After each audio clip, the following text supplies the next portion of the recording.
ಎಲ್ಲರಿಗೂ ನಮಸ್ಕಾರಗಳು. ಸ್ವಾಮಿ ವಿವೇಕಾನಂದರ ಪ್ರಬಂಧ. ಈ ಪ್ರಬಂಧ ಇಷ್ಟ ಆಗಿದ್ದಲ್ಲಿ ವಿಡಿಯೋಕ್ಕೆ ಒಂದು ಲೈಕ್ ಮಾಡಿ, ಶೇರ್ ಮಾಡಿ, ಸಬ್ಸ್ಕ್ರೈಬ್ ಮಾಡಿ. ಪೀಠಿಕೆ.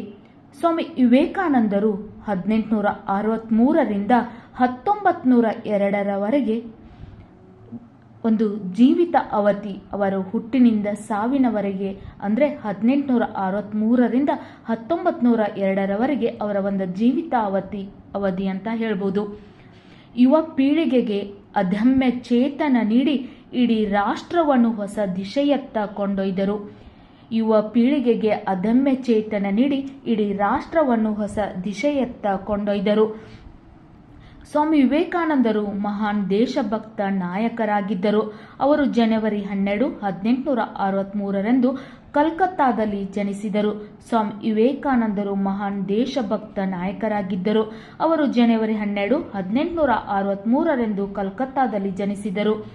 ತಂದೆ ವಿಶ್ವನಾಥ ದತ್ತ, ತಾಯಿ ಭುವನೇಶ್ವರಿ ದೇವಿಯ 8 ಮಕ್ಕಳಲ್ಲಿ ಒಬ್ಬರು. ತಂದೆ ವಿಶ್ವನಾಥ ದತ್ತ, ತಾಯಿ ಭುವನೇಶ್ವರಿ ದೇವಿಯ 8 ಮಕ್ಕಳಲ್ಲಿ ಒಬ್ಬರು. ಇವರ ಮೊದಲ ಹೆಸರು ನರೇಂದ್ರನಾಥ ದತ್ತ. ಸ್ವಾಮಿ ವಿವೇಕಾನಂದರ ಮೊದಲ ಹೆಸರು ನರೇಂದ್ರನಾಥ ದತ್ತ. ವಿವರಣೆ. ಮೊದಲಿನಿಂದಲೂ ಅವರು ಯೋಗದ ಮನೋಧರ್ಮದಿಂದ ಪ್ರಭಾವಿತರಾಗಿದ್ದರು ಮತ್ತು ಜ್ಞಾನವನ್ನು ಅಭ್ಯಾಸ ಮಾಡಿದರು. ಸ್ವಾಮಿ ವಿವೇಕಾನಂದರು ಚಿಕ್ಕಂದಿನಿಂದಲೂ ದೇವರ ಬಗ್ಗೆ ತಿಳಿದುಕೊಳ್ಳಲು ಉತ್ಸುಕರಾಗಿದ್ದರು. ಮೊದಲಿನಿಂದಲೂ ಅವರು ಯೋಗದ ಮನೋಧರ್ಮದಿಂದ ಪ್ರಭಾವಿತರಾಗಿದ್ದರು ಮತ್ತು ಜ್ಞಾನವನ್ನು ಅಭ್ಯಾಸ ಮಾಡಿದರು. ಸ್ವಾಮಿ ವಿವೇಕಾನಂದರು ಚಿಕ್ಕಂದಿನಿಂದಲೂ ದೇವರ ಬಗ್ಗೆ ತಿಳಿದುಕೊಳ್ಳಲು ಉತ್ಸುಕರಾಗಿದ್ದರು. ಮತ ಧರ್ಮದ ಹೆಸರಿನಲ್ಲಿ ಅಂಧಶ್ರದ್ಧೆ ಹೋಗಲಾಡಿಸಿ ಕ್ರಾಂತಿಕಾರಕ ವಿಚಾರಗಳನ್ನು ಪ್ರಚಾರಪಡಿಸಿದರು ಮತ್ತು ರಾಮಕೃಷ್ಣ ಮಿಷನ್ ಸಂಸ್ಥಾಪಿಸಿದರು. ಮತಧರ್ಮದ ಹೆಸರಿನಲ್ಲಿ ಅಂಧಶ್ರದ್ಧೆ ಹೋಗಲಾಡಿಸಿ ಕ್ರಾಂತಿಕಾರಕ ವಿಚಾರಗಳನ್ನು ಪ್ರಚಾರಪಡಿಸಿದರು ಮತ್ತು ರಾಮಕೃಷ್ಣ ಮಿಷನ್ ಸಂಸ್ಥಾಪಿಸಿದರು. ಸನ್ಯಾಸ ಜೀವನಕ್ಕೆ ಸಮಾಜ ಸೇವೆಯೇ ಹೊಸ ಆಯಾಮವನ್ನು ನೀಡಿದರು. ಸ್ವಾಮಿ ವಿವೇಕಾನಂದರು ದರಿದ್ರರು, ಅಜ್ಞಾನಿಗಳು, ಅನಕ್ಷರಸ್ಥರು, ರೋಗಿಗಳು ಇವರೇ ನಿಮ್ಮ ದೇವರಾಗಲಿ, ಇವರ ಸೇವೆ ಮಾಡುವುದೇ ಸರ್ವಶ್ರೇಷ್ಠ ಧರ್ಮವೆಂದು ತಿಳಿಯಿರಿ ಎಂದು ಸ್ವಾಮೀಜಿ ಕರೆ ನೀಡಿದರು. ಸ್ವಾಮಿ ವಿವೇಕಾನಂದರು ಯುವಕರಿಗೆ ಮಾದರಿಯಾಗಿದ್ದಾರೆ. ಸ್ವಾಮಿ ವಿವೇಕಾನಂದರನ್ನು ಭಾರತ ದೇಶ ಮಾತ್ರವಲ್ಲ, ಇಡೀ ಜಗತ್ತು ಬಹಳ ಗೌರವಾಧಾರಗಳಿಂದ ನೆನಪಿಸಿಕೊಳ್ಳುತ್ತದೆ. ಉಪಸಂಹಾರ.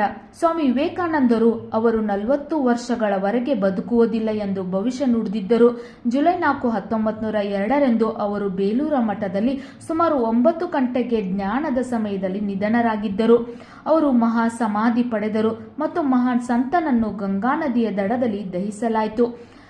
ಸ್ವಾಮಿ ವಿವೇಕಾನಂದರು ಅವರು 40 ವರ್ಷಗಳವರೆಗೂ ಬದುಕುವುದಿಲ್ಲ ಎಂದು ಭವಿಷ್ಯ ನುಡಿದರು. ಜುಲೈ 4, 1902ರಂದು ಅವರು ಬೇಲೂರು ಮಠದಲ್ಲಿ ಸುಮಾರು 9 ಗಂಟೆಗೆ ಜ್ಞಾನದ ಸಮಯದಲ್ಲಿ ನಿಧನರಾದರು. ಅವರು ಮಹಾ ಸಮಾಧಿ ಪಡೆದರು ಮತ್ತು ಮಹಾನ್ ಸಂತನನ್ನು ಗಂಗಾ ನದಿಯ ದಡದಲ್ಲಿ ದಹಿಸಲಾಯಿತು.